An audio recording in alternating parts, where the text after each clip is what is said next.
Good morning, good afternoon, good evening. This is Alan Burgos from the hashtag Walk with Blood channel. Welcome and welcome back to our channel. Okay, so maraming salamat po sa ating subscribers. No, nakaano na po tayo, 6,703 subscribers. Maraming salamat po, no? Naabot po natin ang 6,700 mark, no? So ano po tayo, no?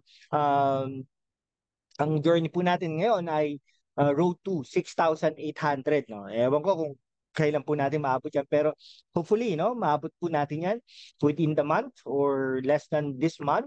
Okay? Tapos ang target po nating isa ay yung maka 7,000 subscribers tayo. Maraming salamat po, no? Now, ano po tayo ha? Marami po tayong contents dito sa ating channel. Pero ano po kasi, parang majority of our contents are dun sa ating political analyst, no, political vlogger, political opinions, no, political insights.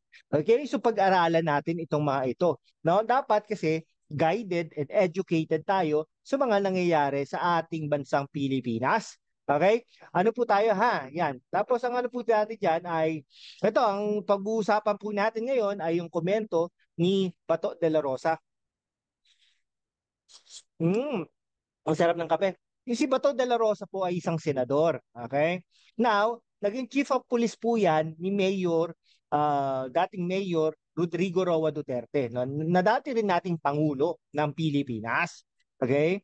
Tapos, nung ano po yan, nung kumakandidato po yan si Rodrigo Roa Duterte bilang presidente ng Pilipinas, talagang nagano po, no? nag uh, uh, Nag-post po siya sa Facebook na hindi kayo magtatagumpay, parang gano'n, no? Referring to the parang may dayaan yata na mangyayari. Nung panahon na yon, si Rojas, tandaan po natin, galing po ng DILG secretary po yan. Naging DILG secretary po si Mar Rojas ni Pangulong Noynoy Aquino bago kumandidato bilang Pangulo ng Pilipinas. Okay, ha? Pagkatapos po noon ay inano po yan, no? Sa krami po yan no? Talagang parang hindi naman house arrest pero ayun po yung pinakaayaw ng mga pulis na nandun lang sila sa kampo, no? Para bang wala silang ginagawa doon, pa-jogging-jogging lang, parang demotion yon para sa kanila. Siyempre, alam naman po natin na pag nandun sa mga ano yan, marami nakikilalang mga tao yan, alam niyo na yon.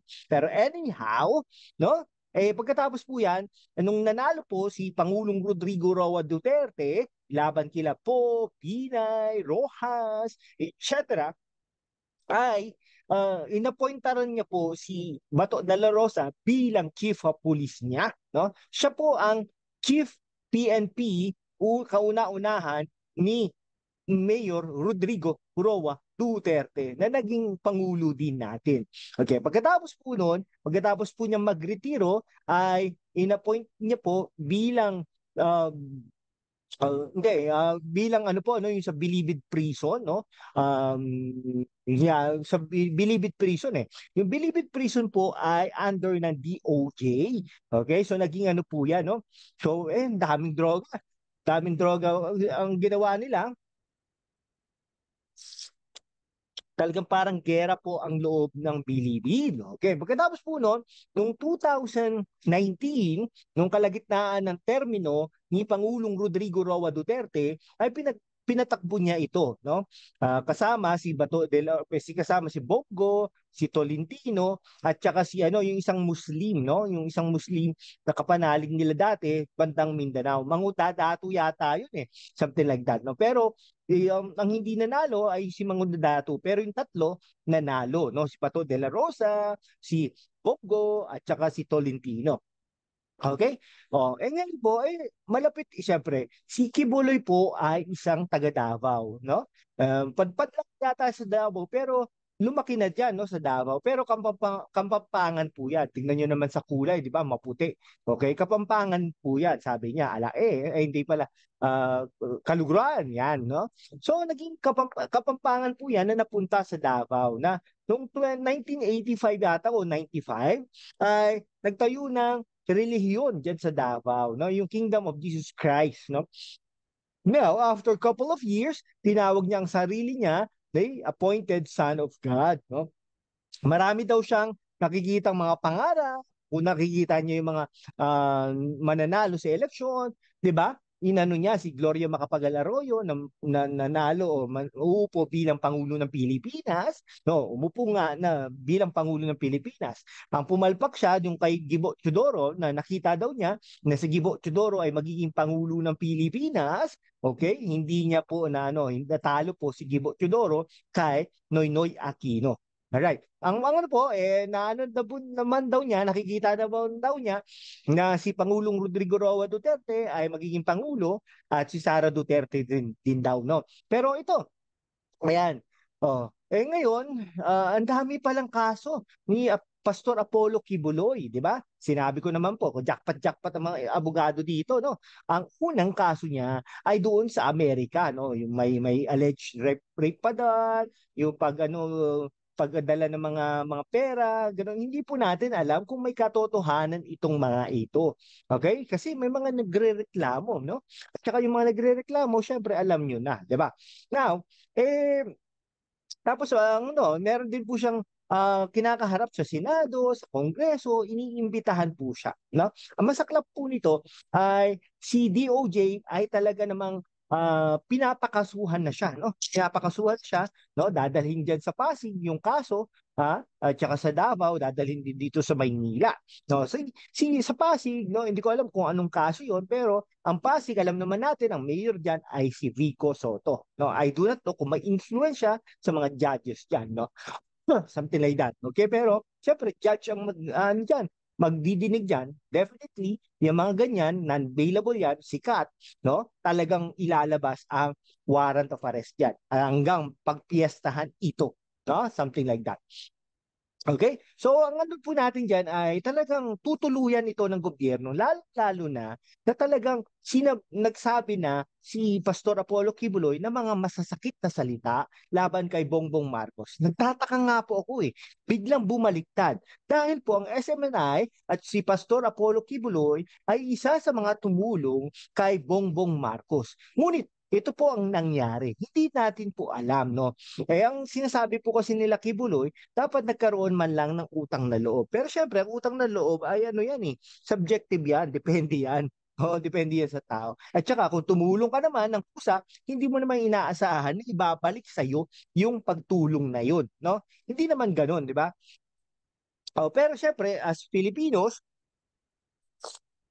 ini-expect rin sana natin. Hindi ibig sabihin na na i-ano natin si ano, no. So something like that na hindi natin ipakulong si Kibuloy kung talagang may kasalanan. Ipakulong yan kung may kasalanan talaga. Pero dapat i-prove natin, no? May process, may proseso kasi mas mahalaga ang proseso kaysa dun sa outcome, no? Wag nating sabihin na ganito, no? etc. no? At saka parang no, napapansin ko din si Pangulong Bongbong Marcos ay walang pakialam. Yun po ang totoo, ha. Yung wala po siyang pakialam, sige, magsalita kayo, mag-rally kayo as long as I'm the president. Pero syempre, later on, sooner or later, this man, mapupuno din ito, no? Pag napuno ito, yari kayo. Hindi, joke lang. Okay. Ngayon, in-interview si Bato de la Rosa kahapon, no? Sabi niya, hindi daw kayang gawin ni Pastor Apollo Kibuloy ang lahat ng mga pinaparatang ng mga katauhan na ito, no, mula sa Amerika hanggang dito, no, dahil nga naman si Pastor Apollo Kibuloy is the Son of God. Okay, naniniwala ba kayo doon? Sige, magkomento po kayo. Magkomento po kayo dyan, no? So kung mabot po kayo dito mga kaibigan, ibig sabihin, nakikinig po kayo sa ating programa at dahil dyan, maraming salamat po sa inyong lahat. Okay? So, ngayon, kung hindi pa po kayo nakapag-subscribe, mag-subscribe na po kayo at i-share nyo na po ito. Please share it to your friends, especially to my American friends, Indonesian friends, Chinese friends, Japanese friends, all of my friends around the world and around and all continents that we have. We have 7 continents, ha. Yan. Kasi yung iba nagsasabi na 6 continents na lang daw, no? Kaya yan, yung Australia sinama na sa Asia. So anyhow, pero sa ano po sa basketball, no, FIBA Asia, ang Australia po, New Zealand, Oceania yan no.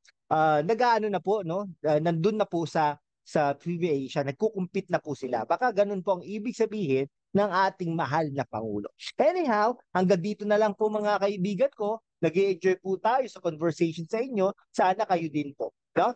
So mag-comment lang po kayo dyan dahil pinapahalagahan po natin ang inyong mga komento at lagi po natin binabasa yan at hanggat maaari kung may oras po tayo ay talaga namang inaano natin no nagsisilbi tayo at tsaka nagre-reply tayo sa inyong mga messages. Maraming salamat po sa inyo guys. God bless you all.